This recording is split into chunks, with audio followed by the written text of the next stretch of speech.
In Commitment 2020, former North Carolina Governor Pat McCrory has officially joined the race for U.S. Senate next year. Our Bill O'Neill explains why some big names are already announcing their intentions to run. Pat McCrory says he's the best man for the job and has the best chance to win. He calls his decision to run a tough one.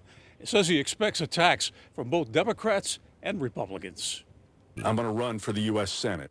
The former one-term governor, who served as mayor of Charlotte for 14 years, announces his intentions to run for the U.S. Senate on his morning radio show, presenting a familiar GOP message. Making sure we're protected at our borders, making sure we have a strong defense of the military, making sure that we have affordable taxes and lower taxes. McCrory didn't forget to mention the former president, making several references to Donald Trump during his radio show. We're not going to play the cancel culture game.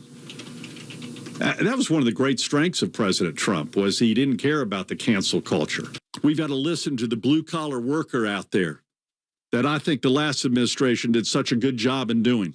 McCrory launches his campaign video on social media, attacking Vice President Kamala Harris and what he calls the radical left over such issues as open borders and higher taxes. I'm Pat McCrory, and I think most of you would agree that right now Washington has no common sense. High Point University political scientist Martin Keifer says it seems early to have big names entering the Senate race, but I suppose it shouldn't be too much of a surprise because this is a big prize. Keifer says the bigger the field of candidates, the more unpredictable the Senate race becomes.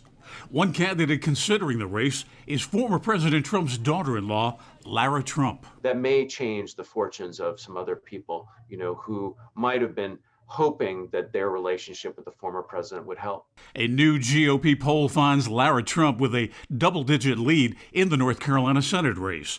She's followed by Lieutenant Governor Mark Robinson, Pat McCrory, former Lieutenant Governor Dan Forest, and former Congressman Mark Walker. McCrory, more than any other North Carolina politician, is linked to the controversial law known as HB 2, the bathroom bill.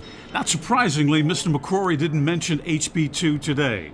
And in 2016, on the campaign trail for governor, McCrory grew tired about questions from reporters on HB 2. You know what?